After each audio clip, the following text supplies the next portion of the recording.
Throughout the course of making African history videos, some of you guys have been asking me to speak about the Olmecs. The history of the Olmecs can be seen as a polarizing topic for some in the diaspora.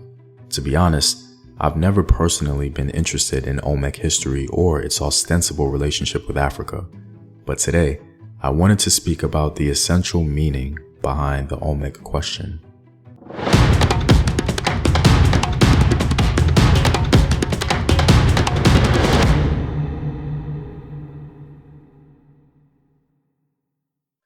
What up, African world? It's Olmec here, and welcome back to another video of African history, culture, and worldview. By supporting this channel on Patreon, you're helping in the creation of these videos and contributing to this content. The link to Patreon is in the description box below. Also, stay tuned with a word from my sponsors. Have you ever wanted to learn an African language? If so, keep watching. There are many ways to connect to different African cultures. Many do it through the enjoyment of the music, the dancing, and my personal favorite, the food. But when it comes to learning the languages, that can be a bit challenging. So here we are. We here at Speak Afrique are trying to lay the groundwork to build that bridge with our new short phrases and vocabulary series. These are the seed projects to something much larger that we're building. We currently have languages such as Twi, Kikongo, Mandinka, Igbo, and many more will be added as time goes on. So, if you want to start your journey to connecting to Mama Africa, head over to Speak Afrique on iTunes or Amazon and let's start learning together. Ngiyabonga.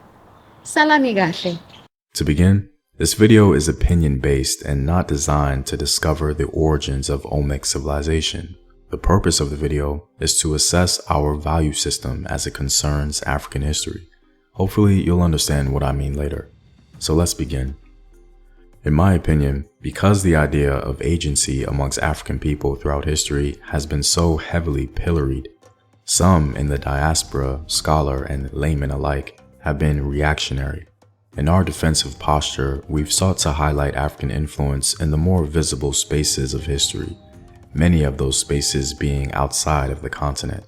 Some examples being the question of Olmec civilization or the question of some Buddha sculptures in Asia. I wonder, if the dark continent trope did not persist and African civilization got full recognition in the literature and popular culture, would the Olmec narrative and others like it exist? Maybe so, but the answer to the question determines the undercurrent of the dialogue. In other words, did the Olmec question evolve because of the pursuit of reputation or because of genuine intellectual interest and discovery? I certainly could be wrong, but I personally lean toward the former, the pursuit of reputation. And that presumption will be the basis of this video. The reason why I lean more in that direction is because it seems to be a human trait. For example, ancient Egypt is perhaps the most respected civilization in human history. Because of this perception, many people lay claim to its founding. It's a very long human tradition. And so, I wouldn't be surprised if some in the diaspora are motivated by this same reputation model when it comes to the Olmecs, especially because we've been robbed of historical agency for so long. This analysis isn't necessarily a critique. The pursuit of reputation for Afro-descended people is an important one, because the destruction of our reputation has been used to justify mistreatment. I champion our scholars for putting in the sagacious effort, whether they were right or wrong. The world, at the very least, desperately needed an introduction to African agency. My anecdotal experience has made me question how balanced we are in our pursuit of reputation. For example, throughout my journey of learning African history, I've consistently come across the Olmec head narrative. Yet I don't recall encountering or learning about the ingenuity of indigenous African architecture. It seems as though we've allowed certain tropes to fester for the greater good of a more glorious reputation. According to scholar Labelle Presson, European colonists recognized the merit of indigenous African architecture and even emulated their form. Early British and French colonial settlers and administrators, recognizing the merit of indigenous solutions to climatic comfort, emulated them by raising their expatriate mansions high above the ground.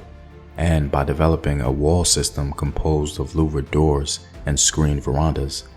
Many examples can still be seen in Abidjan, Accra, Lagos, and Dakar. This historical fact seems to serve a similar purpose as the Olmec head narrative. Our historical value systems may have been too concerned with the Eurasian gaze. At times, I've been guilty of that myself. It's understandable. The perpetual marginality of African history is no simple task to overcome. If my theory is erroneous and our pursuit of the Olmec heads are genuine intellectual interests, then we have every right to speak on that historical perspective. However, if we're relying more on reputation, then we should realize that we have equal if not superior historical assets available.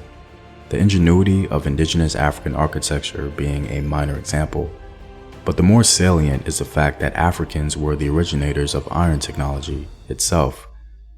In the case of ironworking, the earliest dated sites in the world for the smelting of iron, going back 4,000 or possibly more years, are located in the Central African Republic and neighboring parts of Cameroon in the middle of the continent. African smelters were the first, centuries before anyone else, to develop furnaces able to generate sufficient heat for single-step production of steel. Now, one could say, well, we can pursue both the Olmec narrative and assets of African history.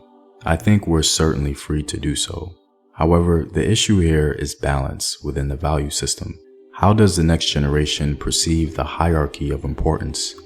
If the monomania around Olmec heads or anything of the like outside of the continent supersedes African iron technology, architectural ingenuity, or other assets, we may have to consider what message that sends. A balanced value system seems to be the best approach because without it, we miss out on some very important aspects of continental African history that serve to deconstruct mendacious narratives. Well, I'm all out, guys. If you like these videos and want to help in its continued production, consider supporting the home team on patreon.com. The link is in the description box below. Know thyself. Remember your ancestors. Peace.